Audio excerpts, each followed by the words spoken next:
3, 2, 1.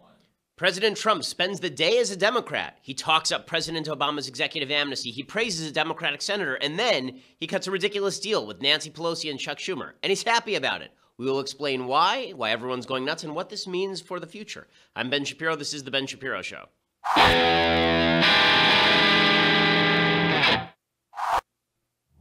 This was always the danger of a guy who has no ideology being president of the United States, is that at a certain point, he'd just get frustrated with his own party and look for love in all the wrong places. That's sort of what's happened with President Trump.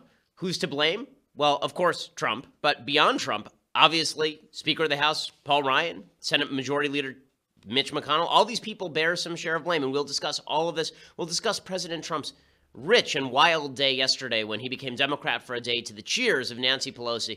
But first, I want to say thank you to our friends over at Winc. So, if you don't know anything about wine, you have a dinner party tonight and you don't know what wine to bring because, hell, you don't know what even these wine terms mean. That's why you have to go over to winc.com and you have to take their little taste profile. You type in what sort of foods you like. They give you a quick quiz. It tells you what kind of wine is the best to pair with a particular meal. And then you can get their wine. It's created directly by them, and it is just terrific wine. Apparently, according to everybody in the office, we had a wine tasting here at the office. Everybody's been drunk ever since. I mean, every time I check in the broom closet, there's somebody with a bottle of Winc tipping it and just getting wildly drunk, which is why the production quality on the show has dropped so dramatically in recent months. But thank you to Winc anyway, because Winc is going to provide you right now with $20 off your first order when you go to trywinc.com/Ben. That's trywinc, spelled TRYWINC.com/Ben. You get $20 off your first order right now. Again, that's trywinc.com/Ben. Never again do you have to bring the wrong wine to the party and be seen as the guy who brought the bottle of Manischewitz. Instead, you'll be bringing the best possible wine to the party. It'll be paired with the meal. Or if you're just having a loved one over and you want to pop open a bottle of wine, you want it to pair well with the meal, that's what trywinc.com is for. Trywinc.com/Ben to get $20 off your first order. And right now, you also get, I believe, you get, yes, $20 off your first order as well. So make sure that you do that. Trywinc.com/Ben. All right, check that out. Well, and that also lets them know we sent you. Okay, so Trump's big Democratic day.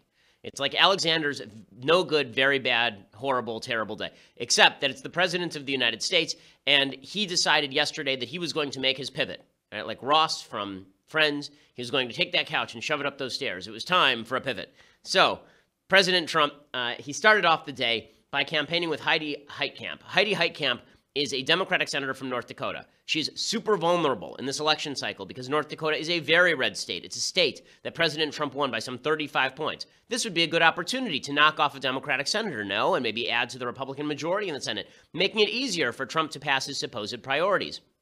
Heidi Heitkamp has only voted with President Trump 50% of the time.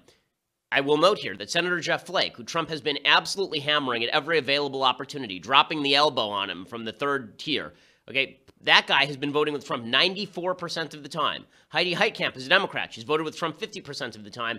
Trump goes to North Dakota with Heidi Heitkamp and proceeds to praise her for a campaign ad that she will most certainly use. Here is President Trump doing just that. These are great people. They work hard. They're for you 100%. And we just want their support because we need support. You see that with what's happening in Congress. Nobody can get anything through Congress. We need support. So thank you, Senator Heitkamp. Everyone's saying, what's she doing up here? But I'll tell you what, good woman, and I think we'll have your support. I hope we'll have your support. Good woman. And thank you great. very much, Senator. I'm so glad that he's now praising a Democratic senator in the midst of an election cycle where she is highly vulnerable. One of the most vulnerable Democratic senators. Now she's got that campaign ad. So he started off the day with that. Then he brought Ivanka out on stage. Ivanka, who is a Democrat, he praised her, and then he said that she really wanted to come to North Dakota with him for some odd reason. Sometimes they'll say, you know, he can't be that bad a guy. Look at Ivanka. Now, come on up, honey. She's so good. She wanted to make the trip. She said, Dad, can I go with you? She actually said, Daddy, can I go with you? I like that, right? Daddy, can I go with you? I said, yes, you can. Where are you going? North Dakota. I said, oh, I like North Dakota. Hi, honey. Say something, baby. That is an independent woman with national security Hi, North clearance. Dakota. He's basically in his cabinet. Okay, in any case, He starts off with all this. So he's campaigning with Democrats, including his daughter, as well as Heidi Heitkamp. Also, it came out yesterday that Trump does not want Gary Cohn, who has been on his National Economic Council, to be Fed chair. Why? Because Gary Cohn was mean to him. You remember after Charlottesville, Gary Cohn said that Trump did not necessarily represent his views on race in America. Trump is very, very mad at him. All of this is to say, I want to set the predicate for the big move that happened yesterday. The big move that happened yesterday was Trump caving to Pelosi and Schumer on the debt ceiling, and I'll explain that in a second. But I first want to set the predicate here. The predicate here is that President Trump does not govern from policy. President Trump governs from his gut, and that means he governs from who he likes and who he doesn't. Heidi Heitkamp votes with him 50% of the time, but he likes her. She's a good woman. Ivanka, daughter, likes her. She calls him daddy. Terrific. Really likes her. Gary Cohn, very mean guy. Selected himself, can't get an upper-level cabinet position, not because he's wrong, even though Gary Cohn is wrong and is basically a career Democrat. But that's not the reason Trump doesn't want to elevate him. It's because Gary Cohn was mean to him. Okay, there is a personal aspect to President Trump's decision-making when it comes to with whom he allies. Okay, and that is a problem. Okay, so the second thing that President Trump does yesterday is he continues to push forward his case on DACA. So he wants President Obama's executive amnesty enshrined permanently by Congress. I recall, I'm old enough to remember when he ran to the right of everyone in the Republican primaries and the general, he proclaimed that America was being victimized by immigrants, both legal and illegal. And he suggested that if we were a country without laws where we didn't deport people who violated the law, then we could not subsist as a country, right? That we would simply collapse as a country. Well, now he is saying that President Obama's executive amnesty is great policy. It's just that Obama did it the wrong way. He did it the wrong way. And this is what I want to point out here. A lot of Republicans are siding with him. Okay, a lot of Republicans are siding with him, but that is not buying his allegiance. Okay, so Paul Ryan yesterday came out and he said he thinks it's just great that Trump wants Congress to back down on the DACA thing and pass some form of executive amnesty, except this would be legislative amnesty. Here's Ryan praising Trump yesterday. So first, let me say, President Obama was wrong to do it in the first place because he overstepped his constitutional bounds. We, the president and Congress, take an oath to support and defend the Constitution. So President Trump was right in his decision. He made the right call. I'm also encouraged by the fact that he gave us time to work out a consensus, to find a compromise, because these kids don't, for the most part, don't know any other home than the United States. Okay, so here's Ryan praising Trump. He made the right call. It's just great. Now, the more honest take is the take from Ann Coulter, right? The take from Ann Coulter, who in Trump we trust. He's going to make a border wall. He's going to deport people. Now Coulter is tweeting out, possible 2020 slogan. I broke my promises, betrayed my friends, and used my office to help my family. But hey, at least I'm not Hillary. Woo! Brutal stuff from Ann Coulter. But here's the point. Ryan is praising Trump, and Democrats are ripping Trump over his revisions to DACA, the Deferred Action for Childhood Arrivals program, Obama's executive amnesty. Here is Democratic Senator Markey saying that Trump is actually like Pontius Pilate. He's like the murderer of Jesus. The president is acting like Pontius Pilate. He's just washing his hands of this mess, knowing that these are all innocent young people who are caught in a crossfire. And rather than being presidential, rather than standing up and saying that he will be the leader and working with the Republican Party to bring recalcitrant conservative Republicans to the table to get a resolution, he's just walking away. Okay, so he's getting ripped by Democrats. Chuck Schumer also came out and ripped him. This is good old Senate Minority Leader Chucky Schumer from New York, ripping President Trump over DACA. I want to cut to the chase. The president's decision to end DACA was heartless and it was brainless. If this order stands, hundreds of thousands of families will be ripped apart. Tens of thousands of American businesses will lose hardworking employees. Okay, so remember what I just said. Okay, what I just said is that President Trump's policymaking is largely driven by his personal like or dislike for particular politicians. There you see Paul Ryan praising President Trump and Chuck Schumer ripping President Trump. And yet yesterday, the person that Trump sided with was Chuck Schumer and not Paul Ryan. So what happened to my theory? What happened to my theory? The theory that if President Trump likes you, he's going to treat you nicely. And if he doesn't like you, then he's going to go after you. Wouldn't that suggest that President Trump would side with Paul Ryan? Well, not so fast. I'll explain why that didn't happen in just a second. But first, I want to say thank you to our sponsors over at Tracker. So I can tell you that at home, it has been a running source of both amusement and pain that my wife is constantly losing her cell phone. I am constantly losing my keys and my wallet. And that was all true until we got Tracker. Tracker is a device that allows you to find your wallet, your keys, your cell phone. Even if your cell phone, the ringer is set to off, you can use the device to actually override that, and your phone will ring no matter where you left it. So you left it in the off position, and so you're afraid, okay, I'll call my phone, but I won't be able to locate it anyway. Well, the tracker actually overrides that. What you do is you get the little tracker, which looks like a little coin-sized device. You put it on your keychain, and then you install the program on your phone, and when you hit the device on your keychain, then it immediately overrides your ringer on your phone, and it starts ringing on your phone, and that allows you to find your phone. You're never going to lose the objects that you need to find ever again. You're not going to have to spend 15 minutes looking for your stuff before you run out the door. If you lose anything, Tracker, it gives you the ability to find it. Tracker Pixel is the lightest Bluetooth tracking device on the market. You put it on whatever you tend to lose, and it is small enough to fit anywhere. Go to thetracker.com/Ben, thetracker.com/Ben. It's thetracker, TRACKR.com/Ben to get 20% off any order. That's thetracker.com/Ben for 20% off. Thetracker.com/Ben. Get 20% off your order. It will save your marriage. It will save your life. There's a hurricane, and you got to grab your keys, and you got to get out of there. Well, now's the time for you to have Tracker on your phone. Make sure that you get everything you need. Thetracker.com/Ben. Use the /Ben also so that they know that we sent you. Okay, so again, my theory was that President Trump is driven largely by personal animus or liking for particular people. But I just showed you clips of Paul Ryan praising Trump and Chuck Schumer ripping Trump. So why was it that yesterday, in the third big move of the day, President Trump announced that he was going to sign what they call a debt ceiling relief package? Okay, he was going to raise the debt ceiling, and he was going to lump in Hurricane Harvey relief with the debt ceiling, and he was only going to increase the debt ceiling by 3 months. So first you have to understand what the debt ceiling is. What the debt ceiling is, it allows the government to borrow more money in order to pay off debts that we have already incurred. So we have to continually service our debt. We have $20 trillion in debt in the United States. That means that we are being charged interest. We have bondholders, people who have bonds we have to pay off, and we have to borrow money in order to do that. If Congress doesn't raise the debt ceiling, the executive branch has no more capacity to borrow money, and then they have to start cutting back on some of the things they're implementing. They may have to cut off Social Security checks. They may have to tap emergency funds. Okay, so every few months the debt ceiling comes up because we spend so much damn money in this country. And what the Republicans wanted here was they wanted a debt ceiling increase that would take us beyond the next election cycle.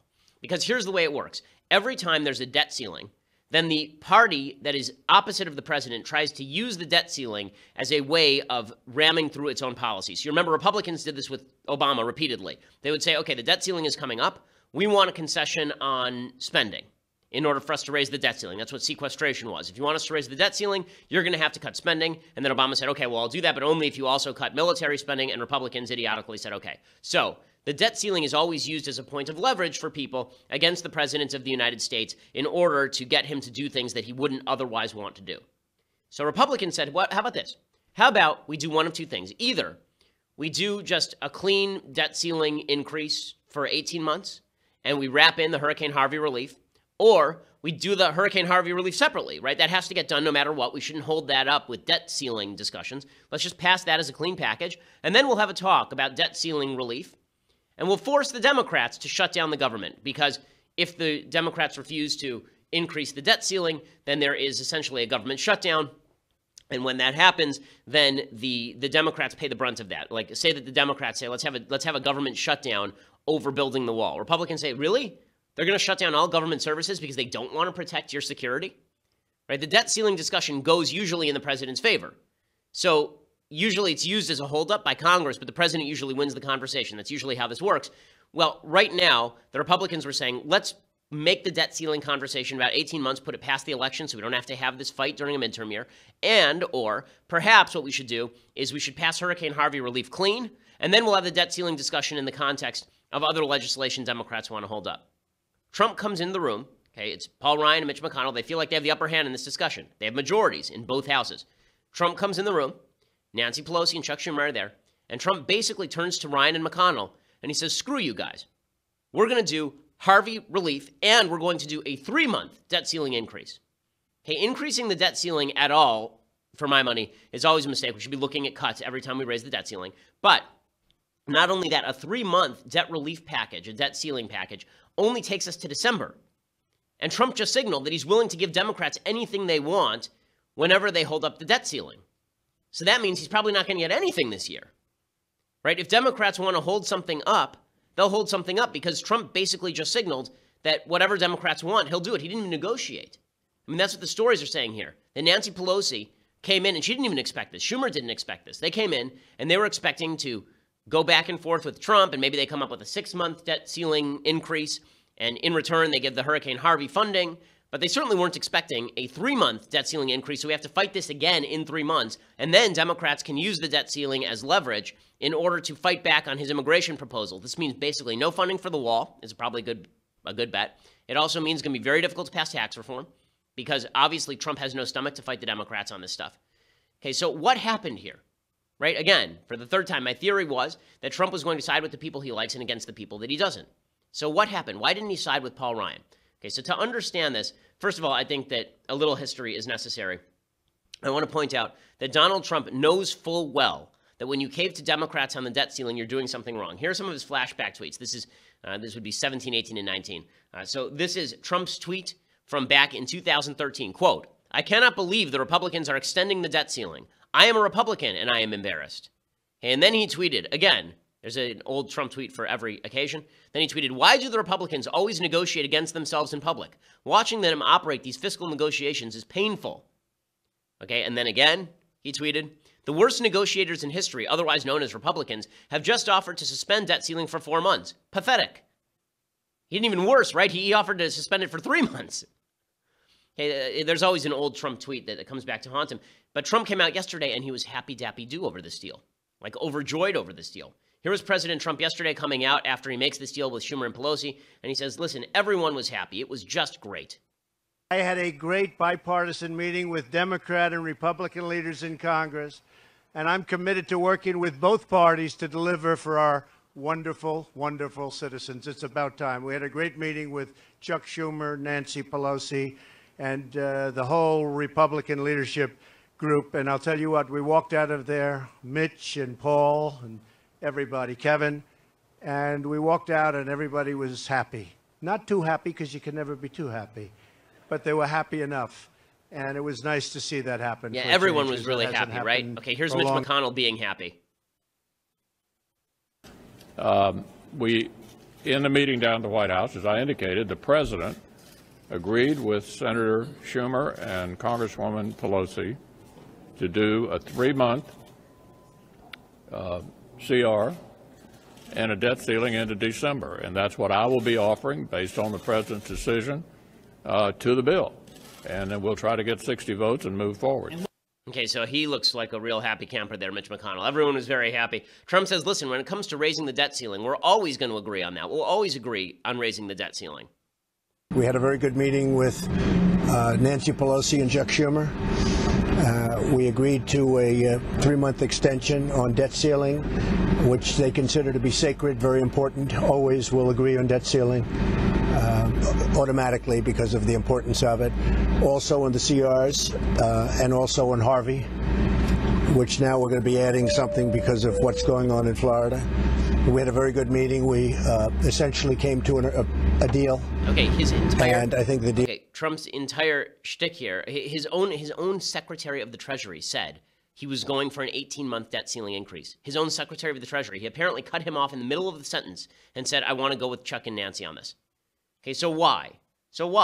Well, I think first we have to acknowledge a plain fact about President Trump. President Trump was always going to work with Democrats. He always wanted to work with Democrats. In fact, he sort of prefers to work with Democrats because he cares what Democrats think. Okay, he's not just driven by personal animus against Ryan and McConnell.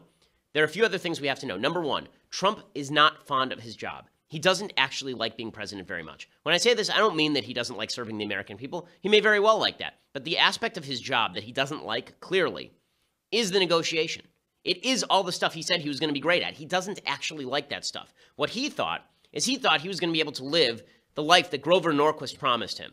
The life where he would sit in the White House and Mitch and Paul, they would do all the hard work, and then he would just be able to sit back and the bills would flow across his desk and he would sign them. This was the life he was promised, and this is not the life he received. We would win and we'd win and we'd win so much because it would all be easy, right? He would just sit there and he'd sign things that came across his desk. And then it turns out he has a fractious caucus. McConnell and Ryan can't get their act together. The Republicans can't get their act together, and he's angry at that. He doesn't like that. That's not totally unjustified. Everyone in the Republican caucus is very frustrated with the divisions inside the Republican caucus, but he had expectations that were not fulfilled. The expectation was going to be that his job was going to be easy. It's not easy. He doesn't want to do the negotiation and the wheeling and the dealing. He's never been that good of a negotiator. I mean, this is the dirty little secret about President Trump. He has never been a good negotiator. Look at the deals that he's made in business in the past. Okay, he radically overpaid for Trump Airlines, to take one example, but he's never been known, even in the real estate community, as a great deal maker. He's been known as a fantastic brander. And that's what he's good at, is branding things, but not negotiations. And so he's upset with the Republicans. He's upset with Ryan and McConnell in a way he's not upset with Schumer and Pelosi, because he had no expectations from Schumer and Pelosi that they were ever going to work with him or be nice to him. But he thought that Ryan and McConnell should be going around basically kissing his ass all day long and then passing bills that he can sign. These were their two jobs, and they fulfilled neither of them. Right? Remember that back in 2016, Trump had to be convinced not to help Paul Nehlen primary Paul Ryan in 2016. Right? Breitbart was pushing him very hard to do it, and Trump was really on the verge of doing it. And then Trump backed off of it because Mike Pence basically stepped in. Hey, another relevant fact to this, okay, Trump does care what Democrats think. He does care what they think. And one of the great lies that's been told about President Trump is that he's a man of power and toughness who doesn't care what anyone thinks about him. Absolute horse nonsense. Absolute nonsense. Okay, he's a very insecure guy. Again, this is not a rip on him. This is just an analysis of his personality, which you need to understand in order to know why he's doing what he's doing. President Trump is not a secure dude. Okay, President Trump is the kind of guy where when, I think it was Vanity Fair magazine, a guy who now works at Vanity Fair, used to work over at like Mad Magazine, used to make fun all the time of Trump's hand size. Trump used to send him pictures of his hand and circle them and write "not small" in gold marker on them. Okay, Trump is not a very secure man. And that means that he cares deeply what Democrats think. You have to understand where Trump came from in order to get this. Okay, Trump is considered a nouveau riche by the people who are sort of the Manhattan upper crust elite. He was considered sort of the boor at the dinner party, right? He was the ugly American at the nice dinner parties in New York. He was this brash guy who was going to stroll in and take over the dinner party, the obnoxious American who's going to wipe his nose with his tie in the middle of dinner, right? And Trump always hated that. He always wanted to be taken seriously by this crowd. It's why he still does interviews with Maggie Haberman over at the New York Times, right? It's not because he loves Maggie Haberman personally, per se. It's because he does care what the New York Times thinks of him. That's the newspaper that he reads. So he cares what Democrats think. He cares what Schumer and Pelosi think. He likes Schumer and Pelosi. In fact, he said back in 2016 that he liked Schumer and Pelosi. Here's Trump back in 2016 saying exactly this.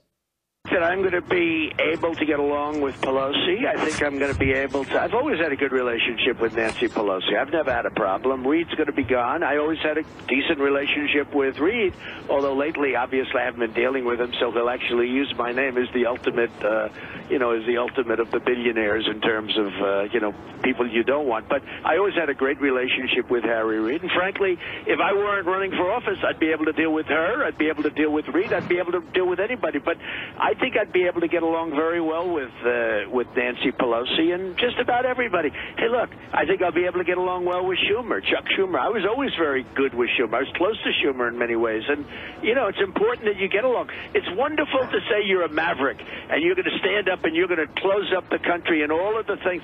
But you got to get somebody to go along with you. You have a lot of people. We have a system. The founders created a system. Here, right? This is 2016. He was saying all of this. In the middle of 2016, he actually said, if the Republicans lose the Senate but I become president, I'm fine with that. I'll work with Democrats.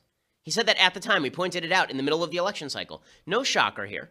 No shocker here. He cares what Schumer and Pelosi think. He wants to work with Schumer and Pelosi. He thinks it makes him look cool to work with Schumer and Pelosi. The New York Times will like him more if he works with Schumer and Pelosi. I'll explain more what the biggest problem here is, and it's not even Trump, okay? Because I think that Trump can be given incentives to move back in the right column here. But I want to explain what the real kicker to all of this. But first, I want to say thank you to our sponsors over at ProFlowers. So right now, you want to surprise a loved one. You want to surprise your wife or your girlfriend, your husband.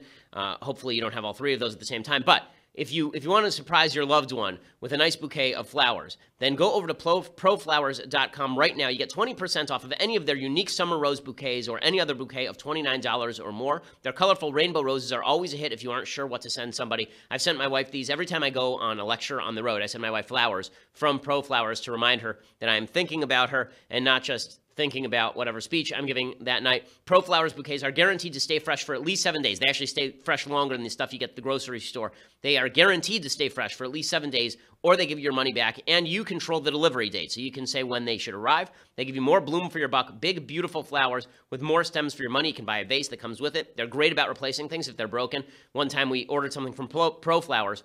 The vase was broken. We let them know, and they immediately sent us a replacement. It was just terrific. You get 20% off summer roses or any other bouquet of $29 or more. Go to proflowers.com. Use my code BENSHOW at checkout. That's code BENSHOW at checkout. Again, that's proflowers.com.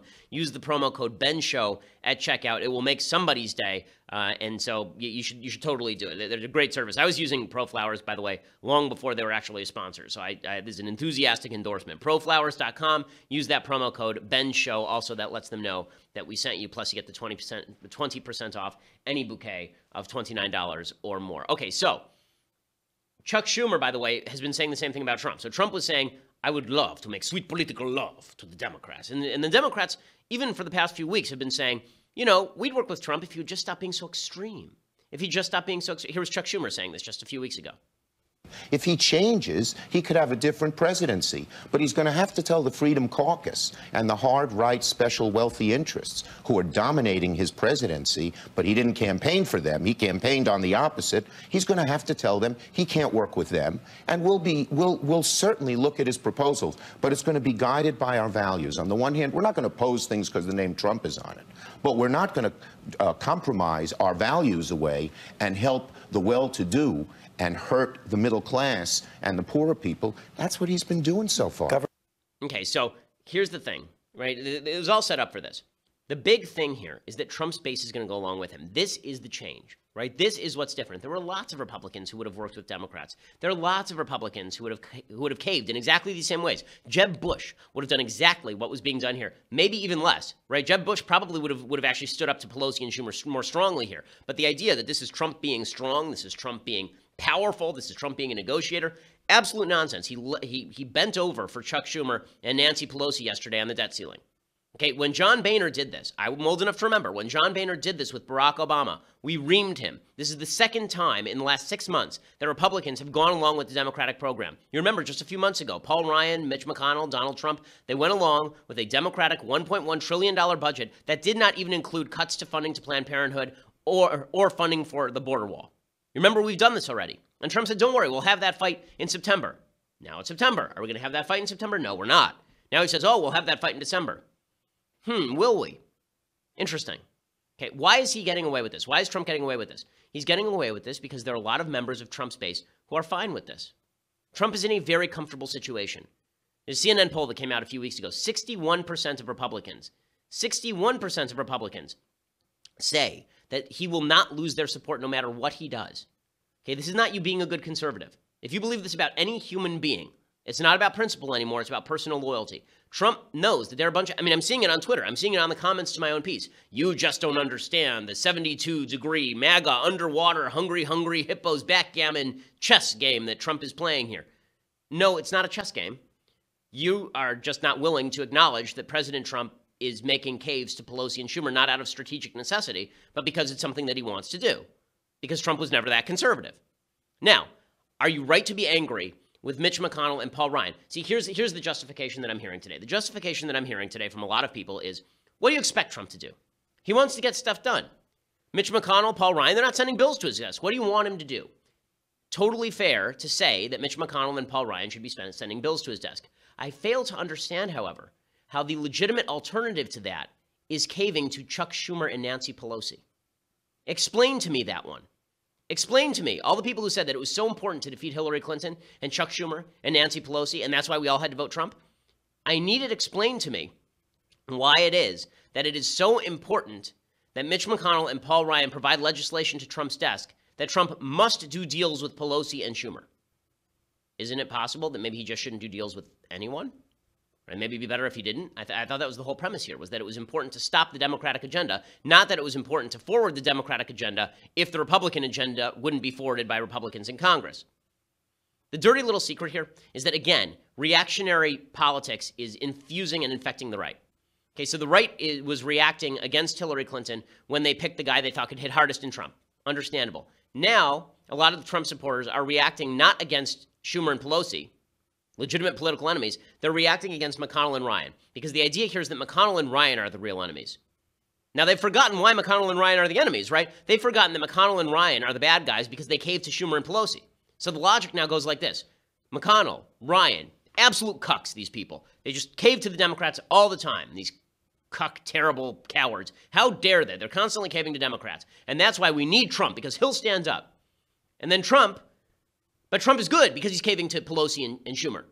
And if Mitch McConnell and Paul Ryan said no to Trump, then they'd be standing in the way of Trump. And that would make them cucks, you understand? So if they support Pelosi and Schumer, they're cucks. And if they don't support Pelosi and Schumer and Trump, then they're cucks. You get how this works? I don't, because it doesn't make any sense, okay? There's no logical sense there when you attach principle to the discussion. But if principle's out the window, if we're just so mad at Ryan and McConnell that anything that humiliates Ryan and McConnell is good, then what Trump did is good. It would have been bad if Hillary did it, of course. But if Trump does it, it's fine, because Trump's doing it exactly to humiliate Ryan and McConnell. And you never know. Maybe by doing this, here's the 4D chess move. Maybe he'll force McConnell and Ryan to actually move to the right. Now, here is the kicker to all of this. Okay, to this particular logic. I was thinking about this a lot this morning because I was thinking, hey, maybe that's right. Maybe that's right. Maybe the goal here is that Trump is moving with Democrats because he wants to force McConnell and Ryan to get their act together and provide him legislation that he can sign. And if they won't do it, I'll go to the other side. Maybe that's what's going on. Except this neglects the key point of the entire Trump campaign.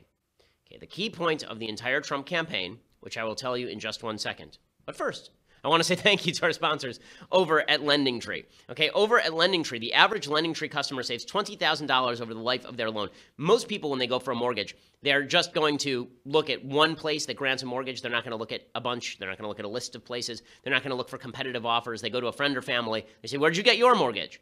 Who's your mortgage agent? And then they go and talk to that one guy. That's not a recipe designed for ensuring a low-cost mortgage. Right now, if you go to lendingtree.com, the average LendingTree customer can save $20,000 over the life of their loan. That's average, okay? So that means a lot of people get a bigger discount than $20,000 over the life of their loan. It's a very easy process. You go to their website, you type in some basic information about your property and some basic background information about you, and then it will give you an entire list. It'll give you a huge list of all of the lenders who want to give you offers. Okay, it takes you like 3 minutes. You can get up to 5 real offers from America's top lenders, and you can compare them side by side for free. It's like shopping for flights online, only you're shopping for the best mortgage offers for you. If you're not sure that you have the best mortgage deal, and we're talking tens of thousands of dollars here, folks, you need to find out how much you can save today at lendingtree.com/Ben. That's lendingtree.com/Ben. Again, it's lendingtree.com/Ben. LendingTree LLC, NMLS number 1136. Terms and conditions do apply. So make sure you go over to LendingTree before you get your mortgage, because that is going to ensure you get the best one. By the way, there's a good chance that your bank is already working with LendingTree, so it's not a bunch of no-name lenders. It's big-name lenders as well. Okay, so here is the point, and why the logic falls apart as far as Trump is going to put pressure. He's going to put pressure on the Republicans by working with Schumer and Pelosi. The entire premise of Donald Trump's campaign is that Ryan and McConnell were weaklings who wanted to work with Schumer and Pelosi. That was the entire premise. We can't trust the Republicans not to cave. So now your suggestion is that Republicans are going to get so scared of Trump caving to Schumer and Pelosi that they are going to start passing conservative legislation. Do you really believe that? You really think that's true? Or is it more likely that what's going to happen here is McConnell is just going to go along for the ride? Because now he doesn't get blamed for lefty policy. McConnell and Ryan don't get blamed for anything now. Trump just got rid of their responsibility for being conservative. They don't have to be conservative. Now they can just point to Trump and say, hey, I'm going along with the big guy. Right? In the end, the president of the United States has to be the driver, particularly when he runs as an anti-establishment guy who's going to bring the conservative wood to people like Ryan and McConnell. Ryan and McConnell have no interest in pushing conservative legislation counter to what Trump is doing here. They're willing to go along for the ride. And this was the problem with electing somebody who has no ideological bent. Again, this is not a rip on people who voted for Trump over Hillary. It's not at all. I understand the logic, and it still holds. But it holds less when the president of the United States is now mimicking Hillary Clinton in these deals. Okay, the deal that Trump just signed with Pelosi and Schumer yesterday is absolutely no different from anything that Hillary Clinton would have signed with Schumer and Pelosi yesterday. That doesn't mean everything Trump has done is Schumer and Pelosi, is Hillary. Obviously not. But the point is that if Trump does make this pivot over to Schumer and Pelosi, and it looks like he's enjoying this pivot, then we got a serious problem. And I will give you another indicator that we have a serious problem. But first, you're going to have to go over to dailywire.com right now and subscribe. For $9.99 a month, you get the rest of this show live. You get the rest of Michael Knowles' show live. You get the rest of Andrew Klavan's show live. We have 3 great shows. You get all of them live. Plus, when we post them later, the ads are cut out of the show, so you can watch them ad-free. Also, you get our website ad-free as well. So all of these great things. Plus, you get to be part of my mailbag, which we are doing tomorrow and which you will enjoy thoroughly. We will answer all of your life's questions. It will be just great. Also, if you want to get the annual subscription, $99 for the annual subscription, and you get this magnificent Leftist Tears hot or cold tumbler, the greatest of all tumblers. This tumbler will make your life better in every conceivable way. It also makes julienne fries. It is just incredible. This Leftist Tears hot or cold tumbler, and you get that with the annual subscription. So go over to dailywire.com right now and check it out. Or you just want to listen later, go over to iTunes and SoundCloud. Make sure that you leave us a review and subscribe. We always appreciate it. We are the largest and fastest growing podcast in the United States.